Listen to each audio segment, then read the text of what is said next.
Bom dia, irmãos. Que a graça e a paz do nosso Senhor Jesus Cristo esteja com todos nós. Eu vou fazer duas leituras hoje. Uma se encontra no livro de Salmos, capítulo 51, versículo 1. Salmos 51, versículo 1.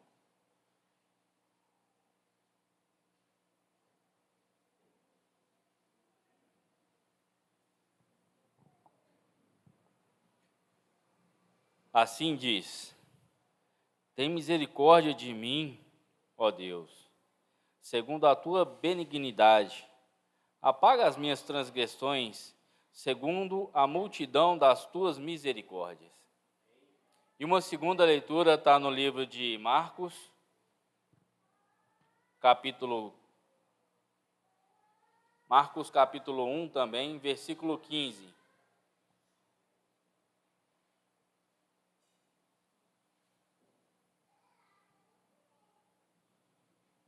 Assim diz: e dizendo, o tempo está se cumprindo e o reino de Deus está próximo. Arrependei-vos e credes no Evangelho. Palavra do Senhor.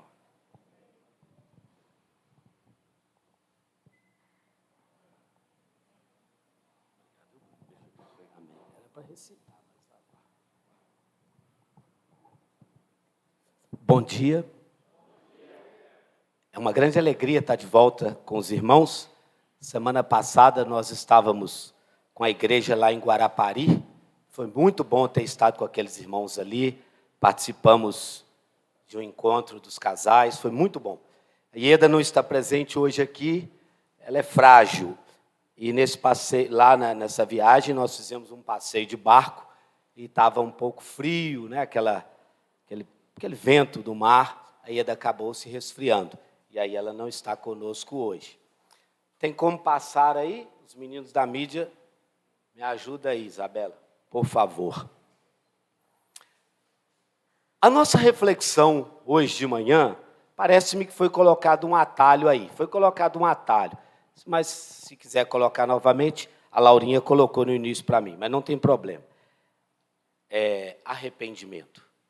Já achou lá, Santos? Obrigado. Santos é fiel companheiro. Lá em Guarapari, embora essa palavra tomou uma conotação pejorativa, mas o Santos é o fiel companheiro. Lá em Guarapari, ele foi muito útil no trabalho lá. Mais uma vez, obrigado, Santos. Então, o nosso tema é esse aí. O arrependimento é a base para a restauração de qualquer coisa. A nossa bandeira, como Igreja de Cristo, embora eu não sou adepto à placa, e você já sabe disso, quero agradecer a Maria aqui pela água. Obrigado, viu, Maria, mais uma vez. Embora eu não seja adepto à placa, mas a bandeira que nós ostentamos na Igreja de Cristo, o desafio é a restauração. E o arrependimento é a base para a restauração de qualquer relacionamento. E hoje nós vamos falar do arrependimento como base para a restauração da nossa comunhão com Deus. Então, eu acho que eu estou voltando aqui. Isso. O Bruno fez a leitura e a leitura me chamou muito a atenção quando eu estava pedindo a Deus a orientação dele, quando eu estava refletindo sobre essa questão do arrependimento. O tempo está cumprido e o reino de Deus, nós já estamos nele. Ele esteve próximo, hoje ele é presente. Arrependei-vos e crede no Evangelho. Eu quero desafiar você a se arrepender hoje de manhã. Eu quero convocar a igreja para um arrependimento coletivo. E se necessário for, que você possa, em foro íntimo entre você e Deus, você também possa se arrepender daquilo que fizer necessário na sua vida. O arrependimento é uma base fundamental para restaurar o nosso relacionamento com Deus. E eu vou fazer essa leitura do Salmo 51, nós vamos ler todo o capítulo, e eu gostaria que você pudesse acompanhar comigo a palavra de Deus. Pode vir, Caio, pode escolher os avós. Olha, o Carlos está sentado, o outro avô está em pé. Pode escolher. Pode escolher, Cacai. Pode levantar a cabeça e escolher. Então, acompanha comigo a leitura. Compadece-te de mim, ó Deus, segundo a tua benignidade, e segundo a multidão das tuas misericórdias. Apaga as minhas transgressões. Lava-me completamente da minha iniquidade e purifica-me do meu pecado. Pois eu conheço as minhas transgressões e o meu pecado está sempre diante de mim. Pequei contra ti somente, e fiz o que é mal perante os teus olhos, de maneira que serás tido por justo no teu falar e puro no teu julgar. Eu nasci na iniquidade, e em pecado me concebeu a minha mãe. Eis que te comprazes na verdade no íntimo, e no recôndito me fazes conhecer a sabedoria. Purifica-me com isopo, e ficarei limpo. Lava-me, e ficarei mais alvo que a neve. Faze-me ouvir júbilo e alegria, para que exultem os ossos que esmagaste. Esconde o rosto dos meus pecados e apaga todas as minhas iniquidades. Cria em mim, ó Deus, um coração puro e renova dentro de mim um espírito inabalável. Não me repulses da tua presença, nem me retires o teu Santo Espírito. Restitui-me a alegria da tua salvação e sustenta-me com um espírito voluntário. Então, ensinarei aos transgressores os teus caminhos, e os pecadores se converterão a ti. Livra-me dos crimes de sangue, ó Deus, Deus da minha salvação, e a minha língua exaltará a tua justiça. Abre, Senhor, os meus lábios, e a minha boca manifestará os teus louvores, pois não te comprazes em sacrifícios, do contrário eu te os daria, e não te agradas de holocaustos. Sacrifícios agradáveis a Deus são o espírito quebrantado, coração compungido e contrito, não desprezarás, ó Deus. Faze bem a Sião, segundo a tua boa vontade, e edifica os muros de Jerusalém. Então te alegrarás dos sacrifícios de justiça, dos holocaustos e das ofertas queimadas. E sobre o teu altar se oferecerão novilhos. Hoje, então, a nossa reflexão será embasada aí no Salmo 51. Este é um salmo de Davi, e neles encontramos a expressão da sua confissão e do seu arrependimento sobre o seu pecado com a Batseba, se você preferir pronunciar assim. A leitura feita nos leva a entender, nos ensina claramente que o arrependimento é o caminho para a restauração do seu relacionamento com Deus. O Salmo 51 nos ensina de uma maneira muito clara que o arrependimento é quem vai restaurar o seu e o meu relacionamento com Deus novamente. Então eu quero conclamar a igreja hoje de manhã a arrepender-se. Mas eu estou em pecado? Nós fomos criados para a glória de Deus. Fomos criados para o louvor de Deus. E todas as vezes que a sua vida e a minha vida não dá glória a Deus, nós estamos pecando contra Deus. É interessante, porque uma mulher tomava banho com uma janela aberta. E porque um homem olhava para uma mulher por uma janela, uma tragédia aconteceu. É isso que a Bíblia nos ensina lá no livro de 1 Samuel. E este salmo retrata o arrependimento e a confissão de Davi, daquele que caiu nessa tragédia. Registra a agonia do homem, a agonia de Davi após um crime de adultério e um crime de homicídio. Puxa, então é só o Davi que tem que arrepender. Eu não sou adúltero, como você também não é adúltero, quanto mais. Eu não sou homicida, como você também não é homicida. Então, será que é só o Davi que precisa se arrepender? Claro que não. Nós existimos para a glória de Deus. Nós fomos feitos para servi-lo e adorá-lo. E quando eu e você não adoramos a Deus com as nossas atitudes diárias, nós estamos pecando e precisamos arrepender-nos. Diz a Bíblia que Davi viu uma mulher, a Batseba, cobiçou aquela mulher, adulterou com aquela mulher, matou o marido daquela mulher, casou-se com aquela mulher para esconder o seu terrível pecado. O pecado é terrível e o pecado tem consequências funestas. E a Bíblia registra a história desse homem que cobiçou, que adulterou, que mandou matar um esposo, que casou com aquela mulher, tudo isso na tentativa de esconder o pecado. E eu quero sugerir você, meu irmão, que me ouve hoje de manhã, que você e eu, que nós não possamos esconder o nosso pecado. Porque aquilo que o homem não viu, Deus vê. E nessa trama, o Davi, ele arquitetou 4 planos para esconder o seu pecado. O plano A, dar férias ao marido de Batseba. Quando a mulher mandou avisar o Davi que ela ficou grávida e que o marido dela estava na guerra, o que ele fez? Ele decidiu, eu vou dar férias para esse homem. E trouxe Urias de volta da guerra. Mas é interessante a gente notar que Urias era soldado. Hoje talvez não seja, mas soldado já foi sinônimo de fidelidade, de companheirismo, de compromisso com outros. Talvez hoje não seja assim o sinônimo tão literal dessa palavra, mas já foi.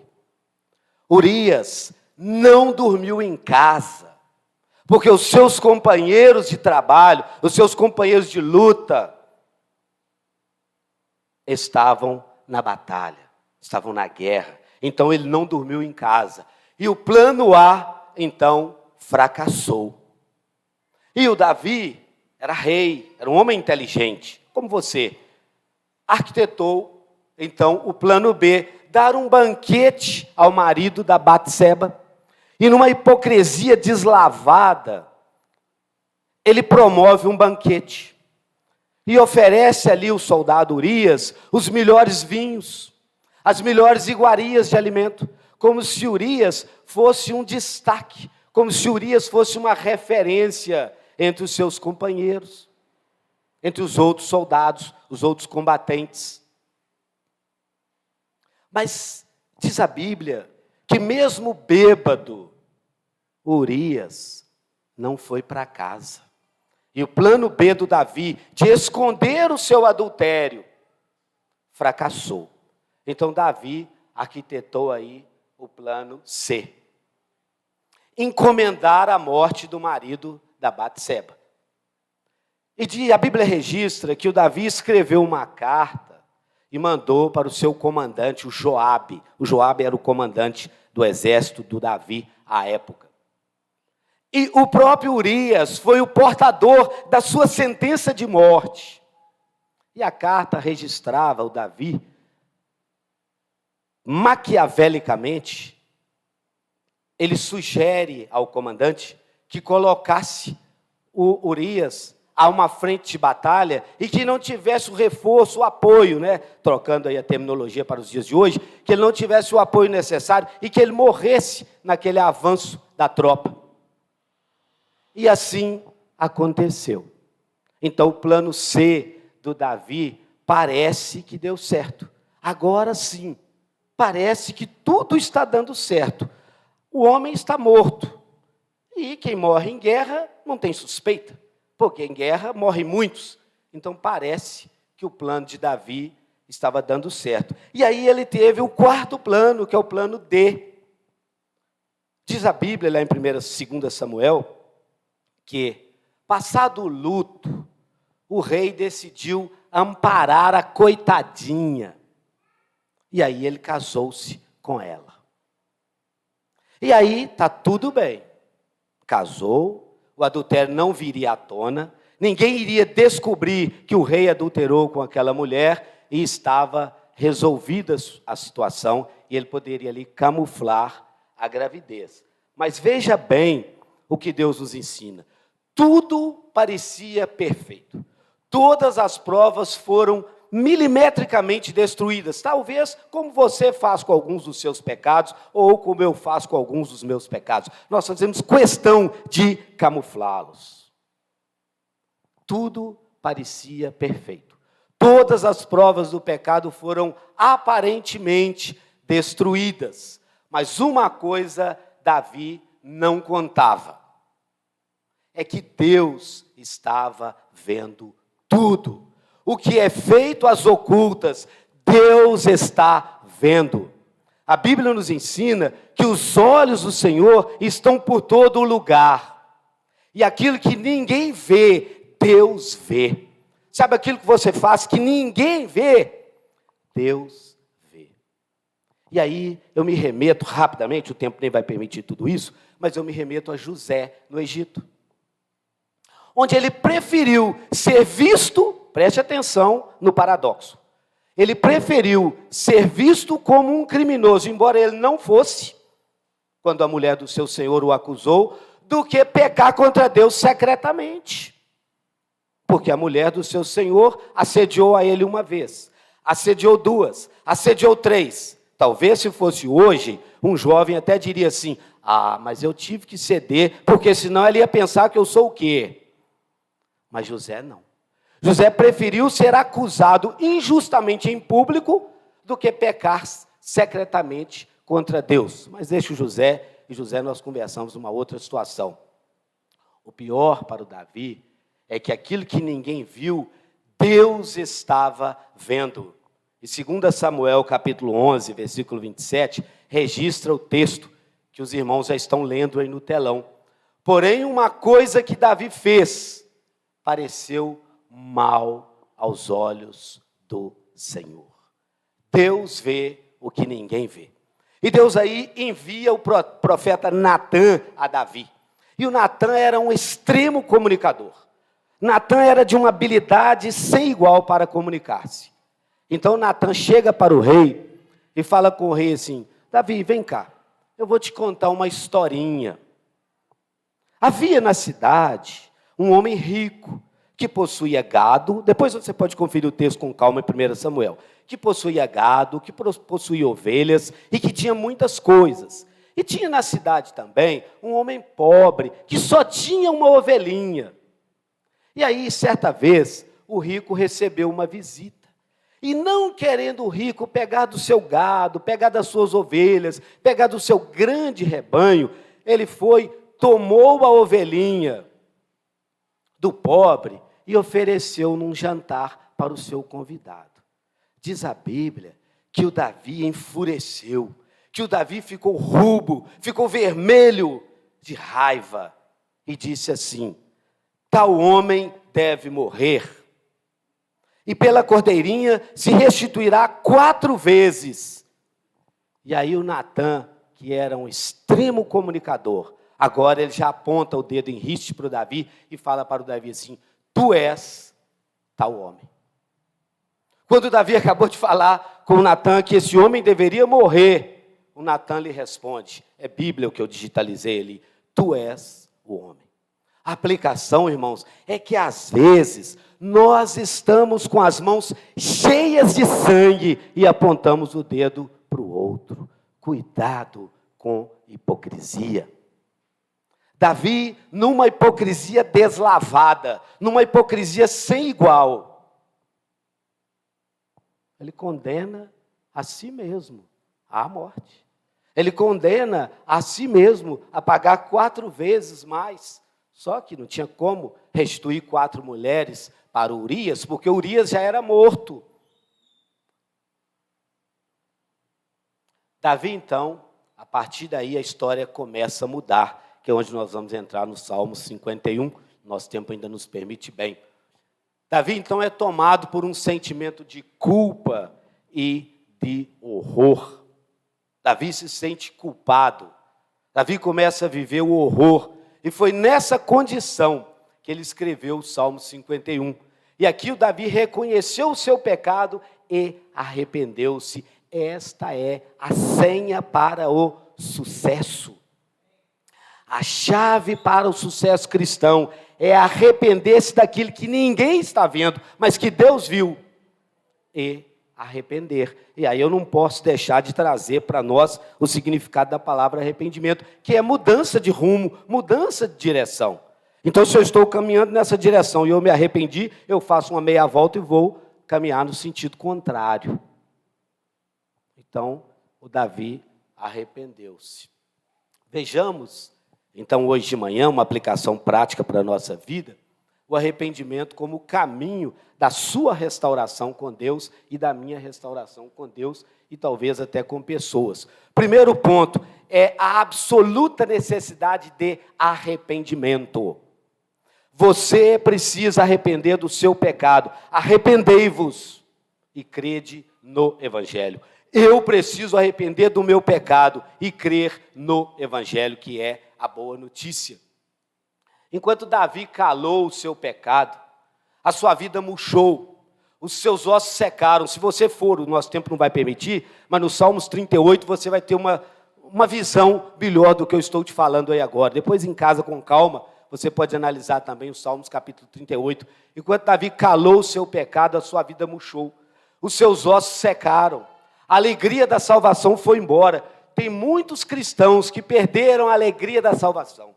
Tem muitos cristãos que chegam na igreja e estão tristes, estão cabisbaixos. O louvor não reflete alegria. Na ceia do Senhor não tem celebração. Não pode, às vezes, nem levantar a mão, não pode bater uma palma, não pode falar mais alto, porque é pentecostalismo. Perdeu-se a alegria da salvação. Muitos cristãos, assim como Davi, perderam a alegria da salvação. Foi embora, porque a mão de Deus pesava sobre ele noite e dia. E eu só queria uma nota aqui para a nossa reflexão, que um homem recebeu um dinheiro recente, não vou nem entrar nos detalhes da história, mas recebeu um dinheiro para matar uma pessoa, um outro homem. Aí ele chegou para uma pessoa que ele nunca viu, um homem que ele nunca viu, que ele não conheceu, que ele nunca teve nenhum problema, nenhum litígio, chegou e disparou 3 tiros naquele homem, matou, foi embora para casa, chegou em casa, tomou banho, jantou e dormiu. Para você ver o quanto a consciência, se é que pode usar essa palavra, se quanto a percepção de algumas pessoas estão adormecidas com o erro. Mas o cristão não. O cristão é diferente. Quando o cristão peca, Deus pesa a mão. Deus põe o peso da mão dele exatamente para você se arrepender. Deus não te deixa passar impune com o seu pecado. Deus pesa a mão dele sobre você, para você e eu. Eu estou falando para a minha vida, irmão, é uma terapia de espelho. O que eu estou falando para você é para mim também. Deus pesa a mão para que nós possamos arrepender. Deus não deixa o pecado passar impune. Então Davi mostra isso. Acho que eu acabei voltando aqui. Não, caminhei certo. E o Davi admite. Você pode ler comigo o Salmo 53, versículo 1, por favor? Leiamos juntos. Pois eu conheço...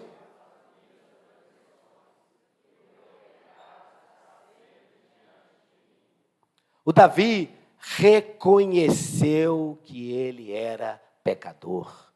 Eu reconheço a minha transgressão. E o meu pecado está sempre diante de mim. Não é porque tinha uma janela aberta que eu pequei. Não é porque aquela mulher aceitou que eu pequei. O Davi diz, eu pequei porque o meu pecado está sempre diante de mim. Eu sou o culpado pelo meu pecado. É isso que ele está nos ensinando. É isso que Deus está nos ensinando na palavra dele. Que eu e você possamos parar definitivamente de transferir a culpa do nosso pecado por outro. Mas eu não fiz isso porque fulano fez aquilo. Mas eu não sou assim porque ciclano age assado. Eu conheço o meu pecado.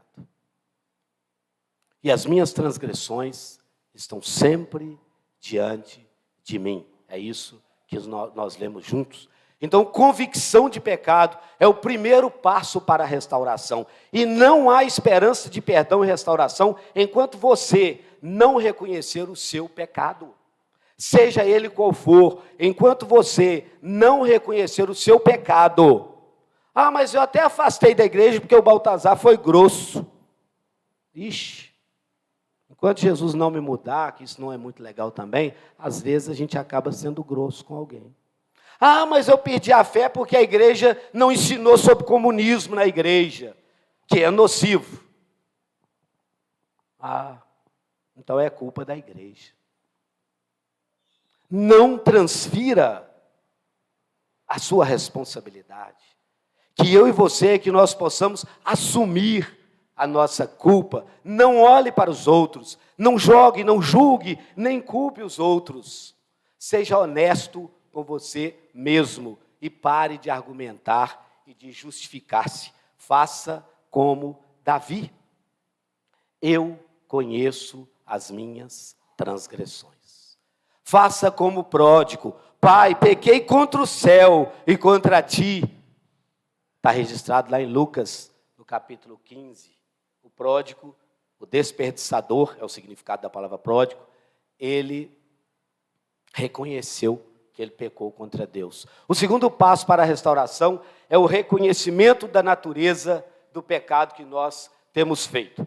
Vamos ler junto esse texto aí novamente. Compadece-te de...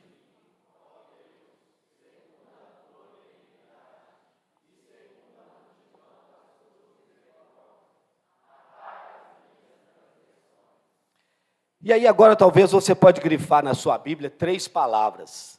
E nós vamos trabalhar com essas 3 palavras aqui. Primeira delas, transgressão. A palavra transgressão significa literalmente rebelião, revolta da vontade contra a autoridade. O Davi rebelou-se voluntariamente contra a autoridade de Deus, porque Deus já tinha ensinado, ele já sabia que adultério era contra a vontade de Deus.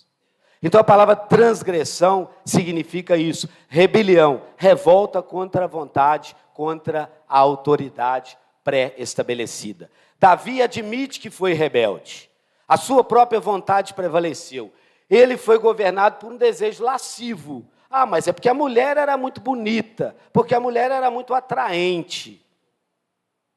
Mas ele foi controlado por um desejo lascivo. Fez o que a sua consciência reprovava. Ele sabia que estava errado. Eu sei que isso é pecado, mas eu vou fazer. Permita-me usar um exemplo aqui rapidamente, sem nome, mas parece pitoresco, mas se não fosse trágico até seria. Eu conheço um cidadão que ele diz o seguinte: eu vou arrepender depois que eu me despedir do pecado. Deixe eu desfrutar um pouquinho mais. Um cidadão que já frequentou a igreja aqui. Deixe-me despedir do pecado e posteriormente eu me arrependo. É triste fazer as coisas que a nossa consciência nos reprova. É triste praticar aquilo que nós sabemos que não é certo. E foi isso que o Davi fez. Então foi um ato aí deliberado da vontade dele. A segunda palavra é iniquidade. Iniquidade é perversão, sujo, indigno, vergonhoso. Leva sempre-nos a essa mensagem. A palavra aí, iniquidade. Iníquo, o sujo, o pervertido, por aí afora. E aí eu quero te desafiar, assim como Deus fez comigo essa semana, e eu te confesso que ainda não acertei tudo não, mas eu estou lutando, talvez como você também. Examine o seu coração. Estou te pedindo isso, irmão. Agora não é o Davi mais não, agora é para você que está me ouvindo. Examine o seu coração. Veja se há nele, estou até parafraseando um outro salmo, veja se há nele alguma coisa que desagrada ao Senhor. Examine o seu coração. Vê se há coisas pervertidas também. Veja se tem ciúme no seu coração de alguém, de alguma situação, de algum trabalho, de alguma atitude de alguém. Ciúme. Vê se tem inveja. O Carlos não merece estar com o Caio dormindo no colo dele. Tinha que estar no meu colo agora. Isso é inveja. Misericórdia. Misericórdia. Não é verdade? Então, cuidado com a inveja. Cuidado com a inveja. Cuidado com a malícia. Tem pessoas que você não pode conversar com ela, que ela coloca uma pitada maliciosa. E, infelizmente, Tem irmãos que fazem isso, não fazem com a pornografia, como o mundo faz, pelo menos, publicamente. Talvez até faça no interior, mas publicamente não faz. Mas, às vezes, você fala uma coisa com sentido, o irmão entende como quer, tira do contexto e usa como quer. Impureza. Então, a ideia de iniquidade são essas coisas. E pecado, todo mundo sabe que pecado é errar o alvo. Você está vivendo conforme deveria viver? Faltou o ponto de interrogação aí, Faltei a aula de português e não coloquei o ponto de interrogação ali. Você está vivendo conforme deveria viver? Precisamos pensar nisso. Ou você está sempre errando o alvo? Você está sempre pecando. Virou prática.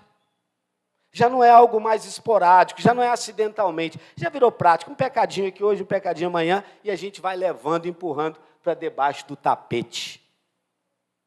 Terceiro passo para a restauração é confessar que tudo isso é feito contra Deus e diante de Deus. E aí eu volto para o Davi e vou te pedir para me ajudar lendo novamente, para você despertar um pouco mais. Vamos ler juntos? Pequei contra ti.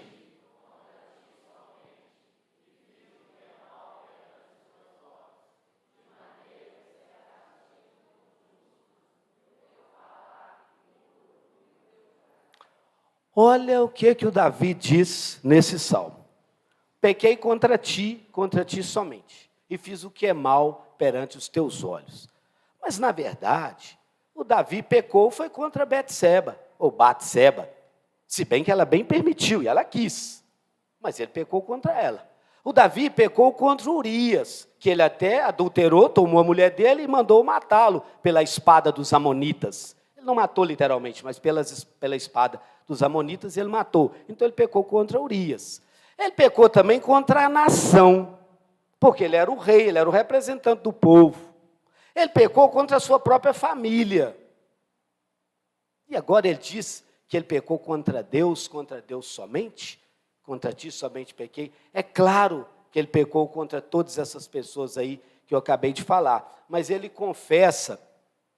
Por que contra Deus? Porque todas as vezes que você ofende alguém criado à imagem e semelhança de Deus, você está ofendendo o próprio Deus. O seu pecado contra o Baltazar ofende a Deus. O pecado do Baltazar contra você ofende a Deus. E é isso que a gente precisa entender. Porque às vezes eu só dei uma má resposta no Carlos Henrique, ou só dei uma má resposta no Mateus. Eu só ofendi o Mateus ou o Carlos. Não. O Mateus é criado à imagem e semelhança de Deus. Em especial, o Mateus e o Carlos ainda são discípulos de Jesus. Eu pequei contra Deus quando eu peco contra qualquer pessoa criada à imagem e semelhança de Deus. Cuidado! Aí foi uma outra história, uma outra mensagem, um outro dia. Cuidado com o que você fala. Não estou repetindo aqui, mas cuidado com o que você, vou pôr até uma palavra mais bonita, com o que você pronuncia a respeito dos outros. Porque todas as vezes que eu peco contra alguém, criado à imagem e semelhança de Deus, eu estou pecando contra o próprio Deus. Estou ferindo o próprio Deus. O quarto passo, para nós terminarmos, para a restauração, é o reconhecimento de que não temos nenhuma desculpa e nem direito. O Davi não chegou perto de Deus reivindicando alguma coisa. O Davi não chegou perto de Deus apresentando uma desculpa. Ou até reivindicando ao Senhor, eu sou bom mesmo, Eu até dirijo louvores lá, eu até sou compositor, eu sou artista, eu faço tanta coisa para o Senhor, e aí o Senhor vai relevar esse meu deslize. Não. Ele admitiu que ele tinha culpa. Ele admitiu o pecado. E isso é um ponto fundamental para o arrependimento. A admissão da culpa e a mudança. Eu não sou bom marido porque a Ieda não é 100%. Então não vai ter nenhum casamento 100%, porque não existe mulheres 100% e não existem homens 100%. Eu não sou um bom cristão porque as pregações da igreja são direcionadas para mim. Elas não são para você apenas. É para você que está me ouvindo. Estou querendo olhar para todos. Mas é também para todos. E aí a gente precisa de reconhecer que não temos nenhuma desculpa. E aí nós vamos ler junto mais uma vez. Olha o que o Davi fala com Deus. De maneira...